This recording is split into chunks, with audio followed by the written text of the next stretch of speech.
Nou ja, julle, hier sit ons nou lekker op die stoep vanmôre. Wat 'n heerlike dag. En ek meen dit is so peaceful hier.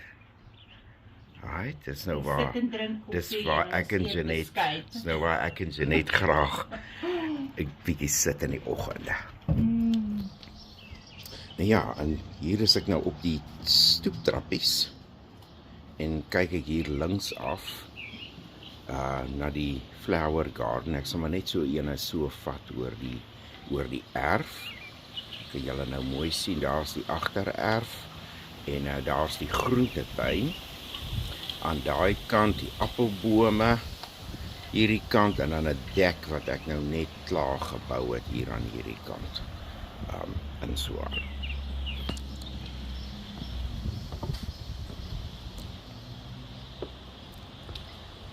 Nice. Ek dink ons is so lief vir die blomtuin, net so baie soos wat ons is eintlik maar vir die groentetuin. So ek sal net so 'n vinnige stappie hier deur die blomtuin maak. Hier was nou eintlik niks toe ons hier gekom het nie.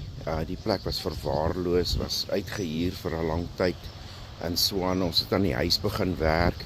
Ek sal net so vinnig wys. Ek het hierdie balustrades opgesit aan hierdie kant en ek is nog nie eintlik klaar nie. Ek moet ander kante van die huis moet ek ook van hierdie balustrades sit. En daai Asiatic lilies hierso het die kinders vir Jeanette gegee. Ek weet nie, 3 jaar terug vir Moedersdag en ons het hulle saam getrek hier na Alberta toe en kyk nou net hoe gat hulle nou aan.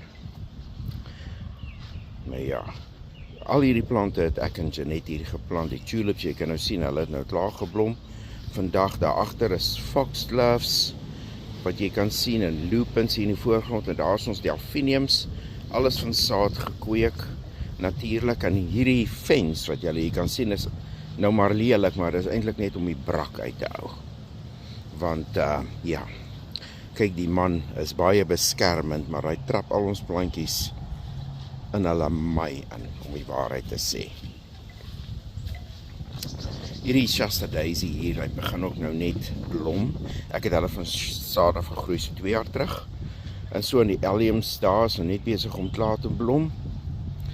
Hierdie is 'n ox-eye daisy wat julle hier in die voorgrond sien. Want dit is sommer ou plantjies wat hier op die gras gestaan het, om die waarheid te sê. En ek het dit uitgedek. Klein ou plantjies soos my tuin. En hulle hier kom oorplant verlede jaar. En kyk nou net hoe blom hulle nou. Ek het poppies hier gehad.